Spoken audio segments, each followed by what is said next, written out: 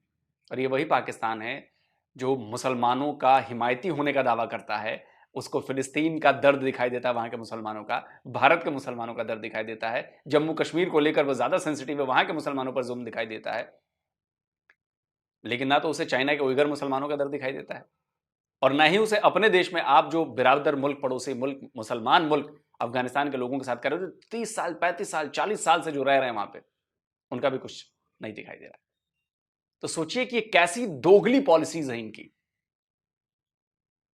और अगर पाकिस्तानियों को यकीन नहीं हो आपको, तो ये आपके जितने जर्नल है, आपकी सेना है, सिर्फ अपना जेब देखती है अपनी। उसको कोई मतलब नहीं है पाकिस्तानियों से, उसको कोई मतलब नहीं है इस्लाम से, उसको कोई मतलब नहीं है मुसलमानों से। वो सिर्फ अपनी जेब देखती है, और उसे चाहिए किसी दूसरे देश में जाकर कोठी बनानी है। और मैं झूठ बोल रहा हूं तो आप कह दीजिए।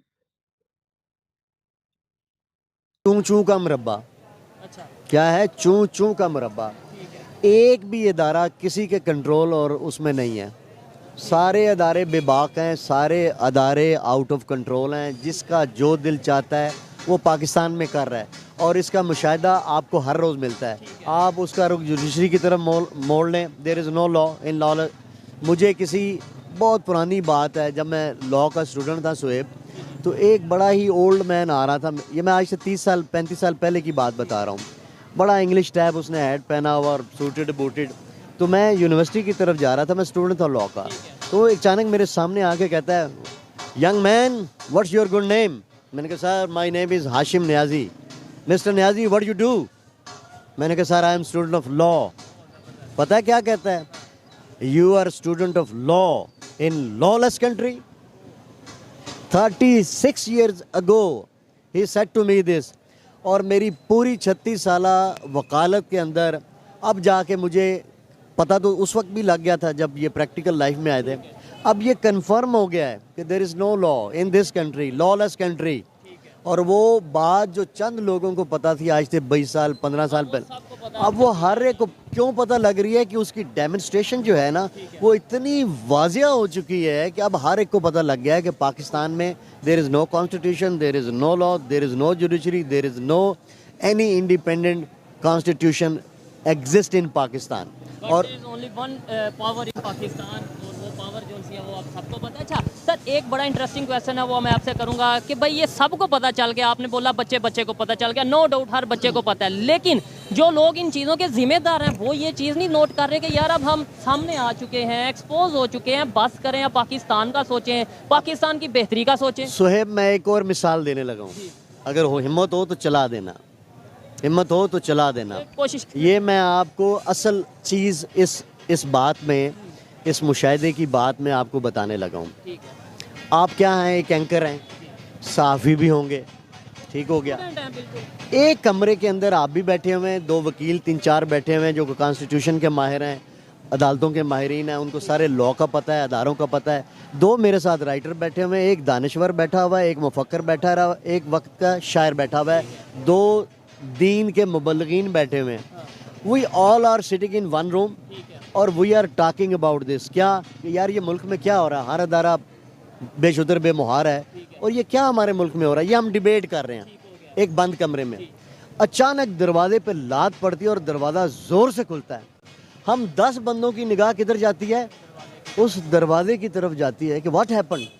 हम देखते हैं कि वो दरवाज़ा खुलता है तो एक नौजवान लड़का अंदर दाखिल होता है और सब वो हम सबको देखता है, हम सब उसकी तरफ देखते हैं कि यार ये हुआ क्या है। अचानक हम सारे ये देखते हैं कि यार उसके हाथ में एक गन पकड़ी हुई है, मौजर पकड़ा हुआ है। क्या?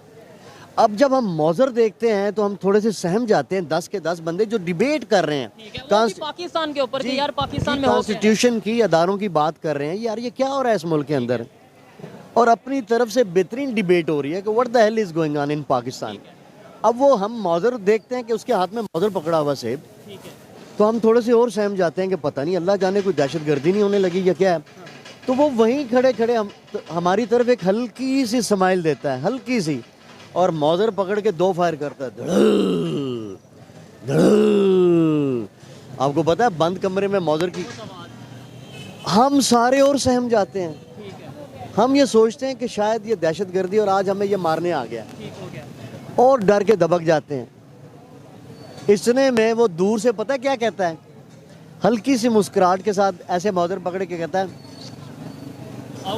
आउट। और हम सारे 10 के 10 इंटेलेक्चुअल, बड़े ज़हीन, बड़े फ़तीन, बड़े दानिशवर, अक्लमंद, राइटर, मुफक्कर, लॉ के जानने वाले, आइन के खामोशी के साथ निकल जाते हैं। ऐसे मैं आपको बता, दुनिया का कानून ये है कि जिसके पास गन है, जिसके पास तलवार है, गन और तलवार के आगे इल्म जो है वो बेकार है, उसकी काट नहीं हो सकती। उसने डिसाइड कर लिया है कि मैंने मारना है, अगर मेरी बात से इनहराफ किया या इनकार किया तो गन के आगे आर्गूमेंट्स नहीं है। हम कौन है 10 के 10, 25 करोड़ के, इनके पास तो कुछ भी नहीं है। हाथ है, ज़बान है, इल्म है, गुफ्तगू है, उनके पास क्या है? जिसने आखिरी फैसला कर देना है और उसने आखिरी फैसला कर दिया, 10 के 10। अब मौजूदा सूरत हाल में पाकिस्तान के साथ जो हो रहा है, everybody knows about it, but the question is, और जो हो रहा है, जिनको मिसिंग में उठाया जा रहा है, नामालूमों में उठाया जा रहा है, उन्होंने क्या किया है?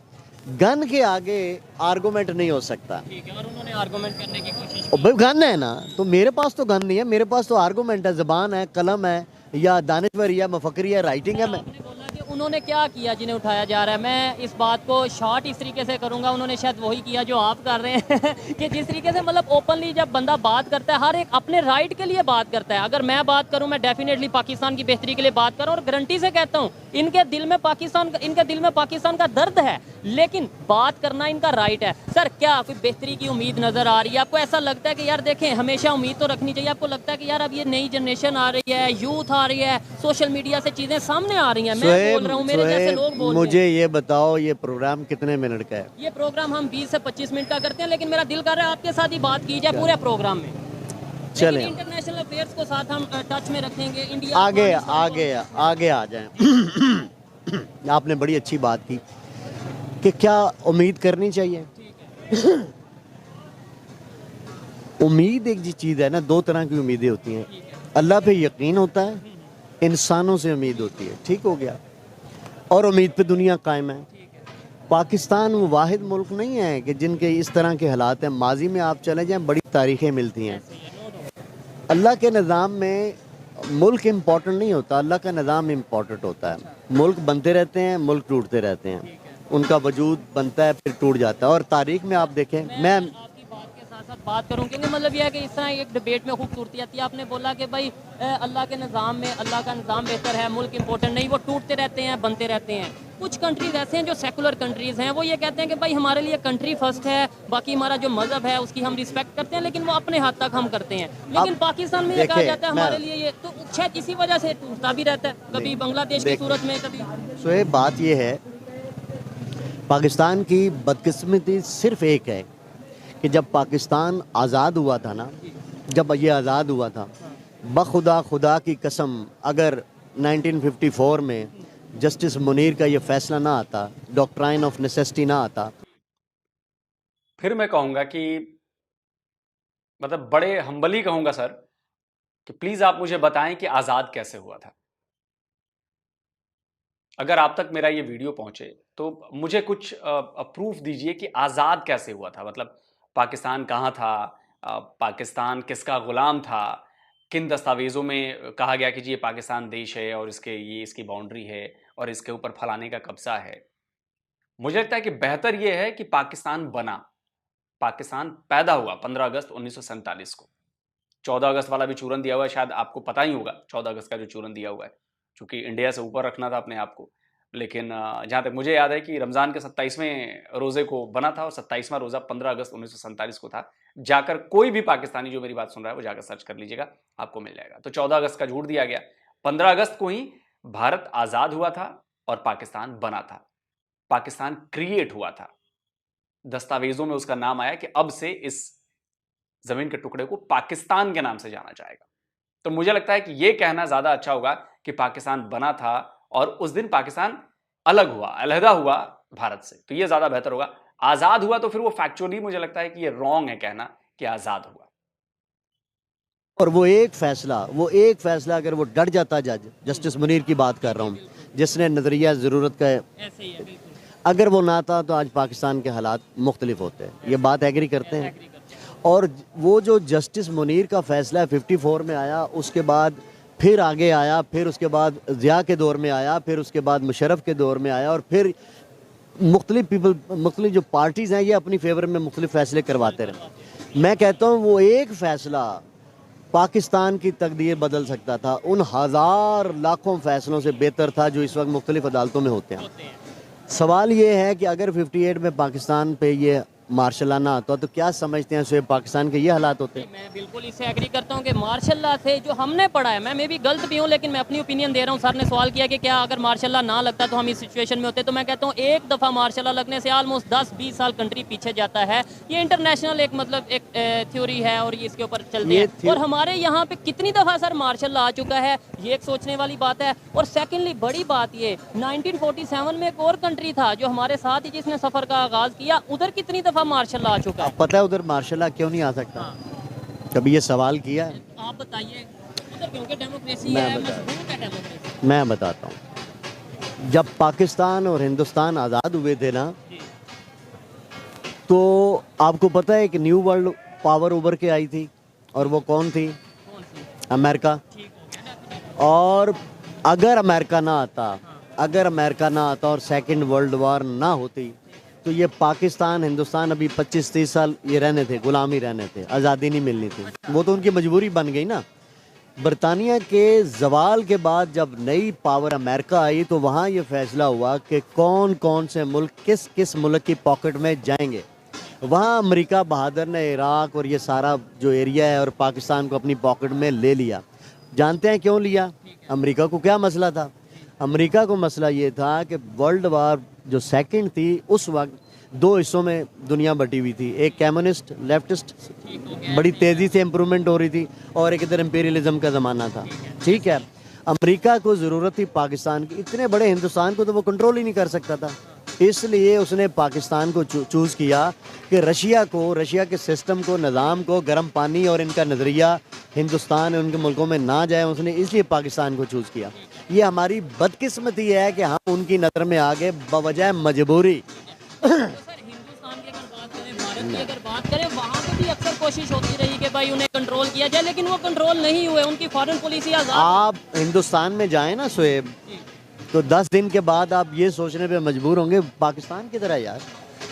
इतना छोटा मुल्क लगता है इंडिया में, पाकिस्तान इतना छोटा सा कि यार किधर है पाकिस्तान। इतने बड़े मुल्क पे कब्जा हो ही नहीं सकता, मार्शल्लाह आ ही नहीं सकता, पहली बात। ठीक है, और दूसरा सियासी लिहाज से, इंटेलेक्चुअल लिहाज से हिंदुस्तानी जो उनकी जो रजीम थी ना, लोग कांग्रेस वगैरह, वो बहुत ज़्यादा स्ट्रॉन्ग थी। उन्हें किसी मुल्क की ज़रूरत ही नहीं थी, इसलिए इतनी बड़ी मंडी थी कि वो डिपेंडेंट ही नहीं थे किसी के ऊपर, बल्कि अमेरिका, यूरोप और बरतानिया वगैरह वगैरह की ज़रूरत है इंडिया की। आज भी देखो उनकी ज़रूरत है।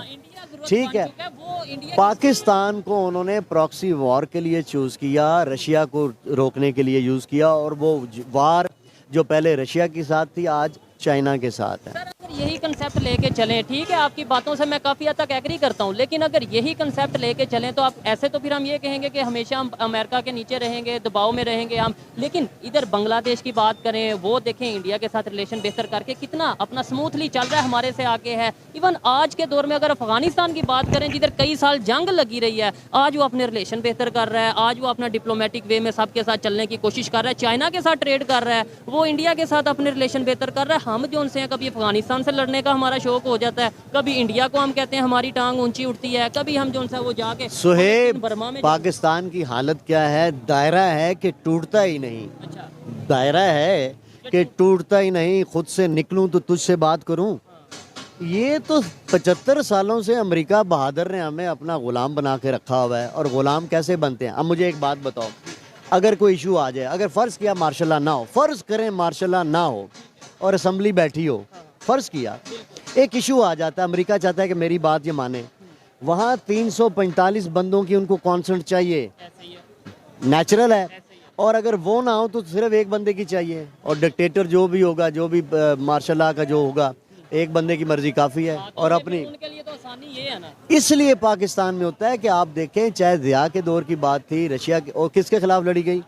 वो जो 45 से कोल्ड वार हॉट वाटर के लिए चल रही थी, उस कम्युनिज्म के फैलाव को रोकने के लिए चल रही थी, उसका दरमियान में ज़िया उल हक में दौर में क्या हुआ? रशिया आ रहा था ना, तो फिर किसके ज़रिए रशिया को रोका इन्होंने?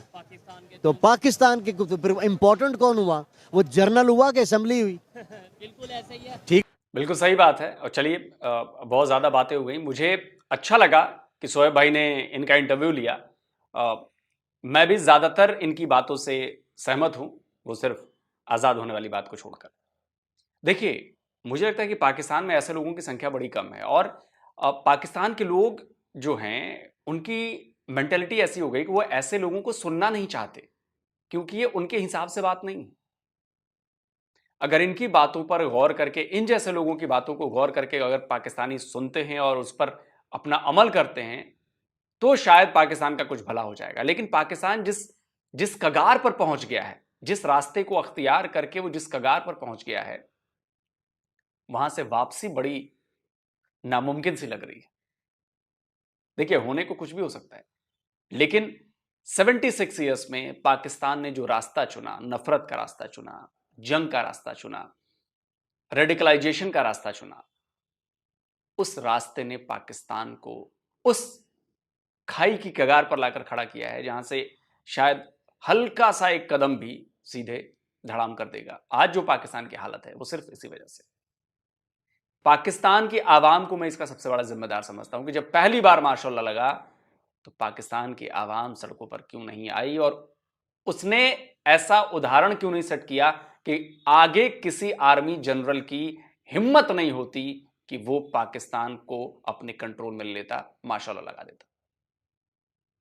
तो पाकिस्तान की जनता की बुजदिली कहूंगा मैं, तो जब उस समय बुजदिली आपने दिखाई, उस बुजदिली का नतीजा है कि आज आप आटे की लाइन में खड़े हैं, आज आप 300 रुपए पेट्रोल लेने को मजबूर हैं, आज आप 150 रुपए किलो आटा खाने को मजबूर हैं।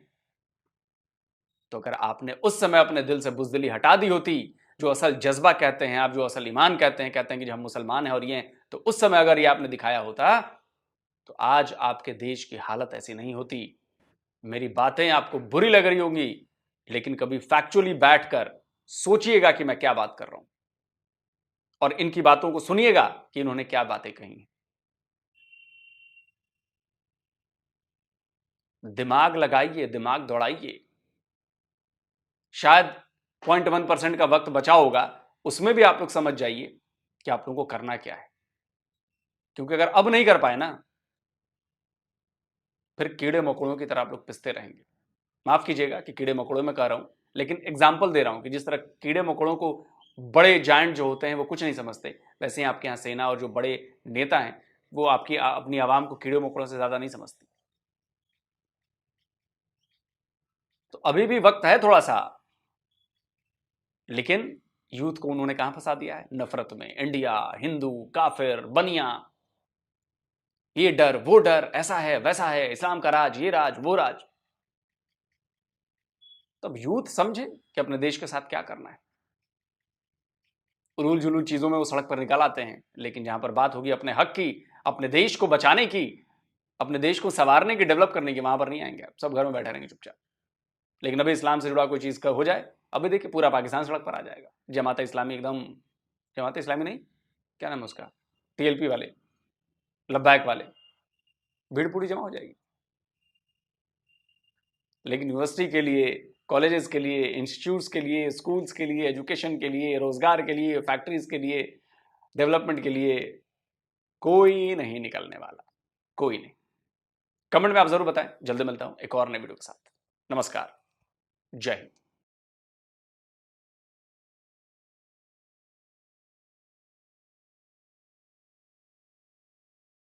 खत्म भाई। सल्यूट है उस सारे को यार, वो जो अपना बैठा था शेब के पास, क्या नाम है उसका, हाशिम नाम बताया उसने, हाशिम न्याजी ने। आज तो मेरे दिल की सारी बातें कर दी, खुली भाई उसने बातें की, उसने कोई बात ढके छुपे नहीं की। उसने एक जो जुमला बोला वो पूरी वीडियो का निचोड़ था, पूरी वीडियो का। वो जो वाकया सुना रहा था कि मैं लॉ का स्टूडेंट था और जब मैं यूनिवर्सिटी जा रहा तो सामने कोई हेड पहन एक आदमी आया, तो उसने पूछा कि आप क्या, पहले नाम पूछा, फिर कहा तुम क्या करते हो। इसने फिर बताया कि मैं लॉ का स्टूडेंट हूँ। तो उसने कहा तुम लॉ का स्टूडेंट हो, बड़ी हैरानी के साथ उसने कहा लॉ लेस कंट्री में, लॉ कंट्री में लॉ सीख रहे हैं, लॉ पढ़ रहे हैं, जिसमें एंड कर दिया कानून ही नहीं, जिस मुल्क में उसने ना चपेड़ मार दी पूरे पाकिस्तान के निजाम पर।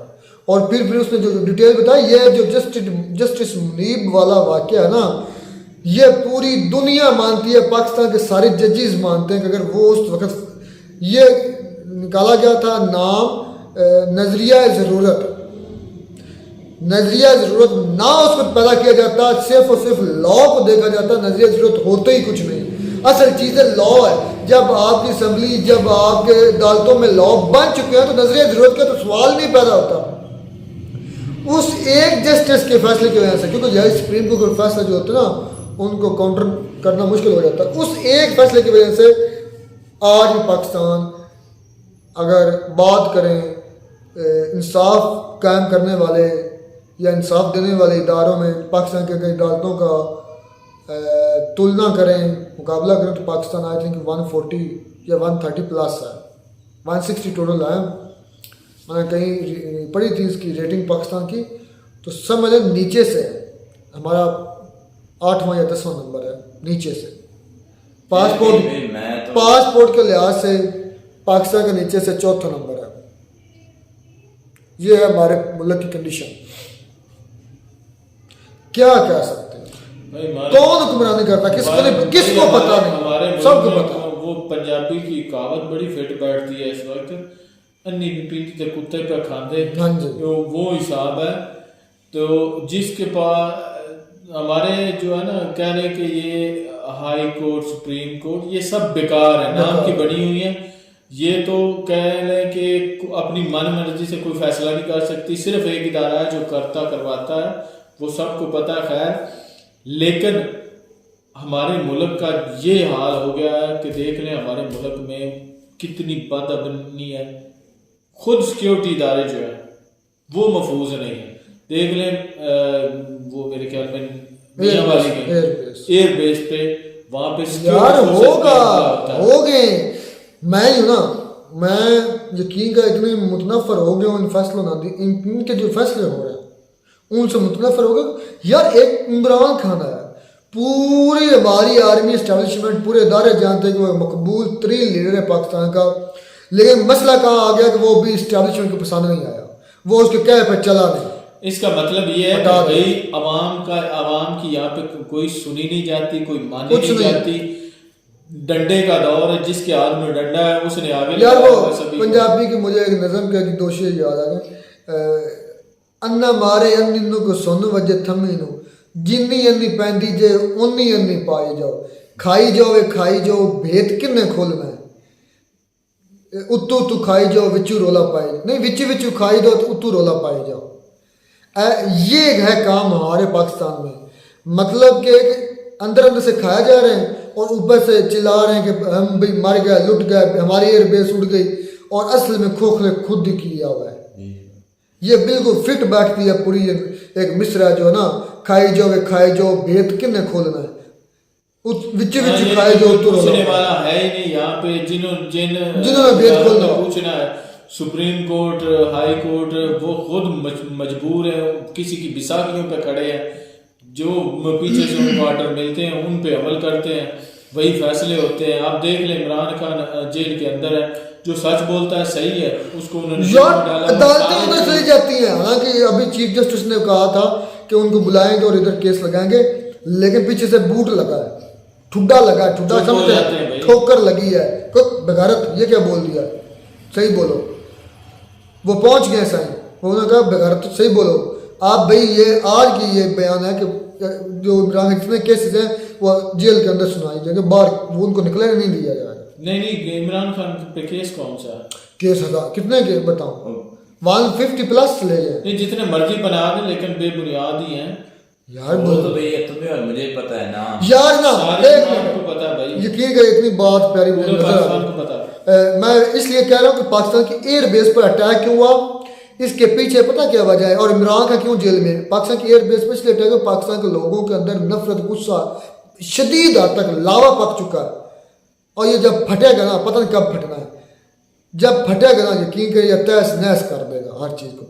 ये भी फिर भी शुक्र है कि अभी तक ये तो कुछ भी नहीं है, ये जो अटैक है ये तो कुछ भी नहीं है। जो पाकिस्तान के अंदर गमो गुस्सा है ना अपनी एस्टैब्लिशमेंट आर्मी के खिलाफ, यकीन करें अगर ये समझ नहीं पा रहे, ये समझ जाए तो पता नहीं, या फिर अपना रोब दबदबा नहीं ख़त्म करना चाहते। तो मैं ना एक पाकिस्तान इमरान खान पर साफर केस है, एक भाई ने ना बड़ी इसकी अच्छी दलील के साथ वजाहत की थी कि साफर केस असल में है क्या, और मैं कहता हूँ वाकई में ऐसे ही है। उसने कहा कि देखो ये साफर केस जो इसके अंदर ये इमरान खान को नाल करने जा रहे हैं, या फांसी भी हो सकती है, जिस पर ऑफिशियल सिगरेट एक्ट लगने जा रहा है, मतलब लग चुका है थिंक, और इस पर हो सकता है सजाए मौत हो या 14 साल की कैद होगी इमरान खान को, ये लिख लेना, इसमें डालेंगे ये चीज़। उन्होंने कहा, फिर उसने इसकी वजाहत कैसे की, पता है कैसे वजाहत की, उसने कहा कि यार एक मालिक था, उसको किसने खत लिखा, मालिक को किसी दूसरे मालिक ने खत लिखा, मतलब एक चौधरी ने दूसरे चौधरी को खत लिखा। अब वो जो था ना चौधरी मालिक तक ना जो वो खत पहुंचा, बल्कि चौकीदार तक वो खत पहुंचा, चौकीदार ने मालिक को दिया, मालिक ने देखा, और घर के अंदर जितने मतलब मालिक के घर के अंदर जितने फ्री कैन थे उन सबको बताया कि यार ये जो फलाना एरिया का बंदा है हमें धमकियां लगा रहा है और इसका क्या करना है।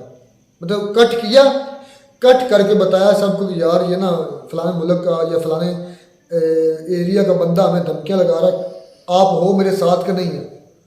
अब जो चौकीदार था उस चौकीदार ने बुरा महसूस कर लिया, हाँ ये जो चौधरी है इसने ये वाली बात बताई क्यों। और यकीन के खुदा की कसम ये फिट ऐसे है कि पाकिस्तान का जो मालिक था इमरान खान, उसने अपनी अवाम जो घर के फर्द थे मुल्क के उनको बताया कि अमेरिका आपको ये धमकियां लगा रहा है, हाँ भी क्या करना है अमेरिका का। और जो हमारे चौकीदार थे जो हमें रखवाली के लिए रखे हुए थे उन्होंने ये कह दिया कि हाँ आपने हमारा ये भांडा क्यों फोड़ा। और वो जो चौकीदार था वो मुलव्वस था इसमें, वो जो चौकीदार था उसने कहा था कि आप इस पर हमला करो, इसको गिराओ।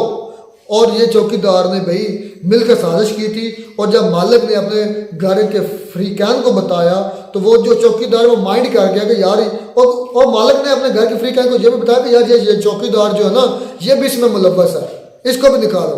तो वो चौकीदार ने प्लानिंग की और दूसरे जो बाहर कुत्तों को बुलाया, साथ जो दूसरा मालिक था उसके साथ मिलकर साजबाज की और जो असल मालिक था घर का उसको निकाल दिया। और जो बाकी घर वाले उनके ऊपर रोक दबा गन रख कर उनको दबा लिया। और जब उसने ये स्टोरी सुनाई थी ना उसका एक एक लफ्ज सही बैठ रहा था। उसने कहा देखे मालिक जो असल नहीं तो ये ड्रामा कितनी देर और चलेगा, जब तक इमरान का फांसी नहीं लग जाता या 14 साल कैद नहीं हो जाती या उम्र या सजा या सजा मौत भी नहीं उन्हें या फिर उम्र कैद है। मेरे ख्याल में जेल में सड़ता रहेगा। वही ना उम्र कैद दे रही है। वो जज हुमायूं दिलावर ने क्या किया है। और भाई ये बेर बेसिस पे हमले हुए हैं अभी बहुत कुछ होना अभी ये तो शुरुआत है। ये तो वो है जो दिलेर है, हमारे जैसे बुजदल अभी नहीं उठे।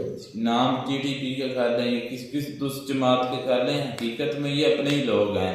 लेकिन उनको समझ नहीं आती, उनको नहीं समझ, उनको कैसे आई, उन्होंने अपना जो कोई लॉ नहीं है, शुरू से हड्डी चूस रहे हैं, कोई लॉ छोड़नी है। यार मैं एक स्टूडेंट एक समझ टीचर हूँ या स्टूडेंट हूँ, चले चुप ज्यादा नहीं तो कुछ थोड़ा बहुत तो मैं भी जानता हूँ।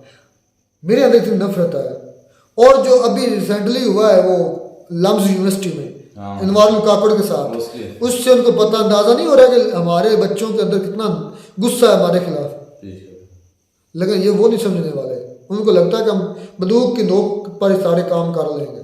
ये समझे ये अभी एयरबेस पे शुरुआत है। अभी तक अवाम भाई चुप है, चुप है। जब ये अवाम बिगड़ेगी ना तो कुछ भी नहीं रहेगा, कुछ नहीं रहेगा।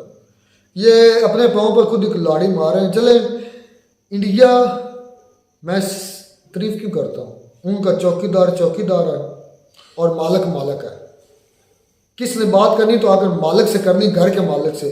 और उस मालिक ने अपनी जनता अपने घर के फ्रीकैन से पूछ कर फैसला करना कि हमें बताओ ये इसके साथ कैसे भाई इसी वजह से तो तरक्की कर। लेकिन हमारा जो चौकीदार है वो मालिक है और जो मालिक है वो चौकीदार है, बस उलट हो गया है। ये इस वजह से हम पीछे हैं।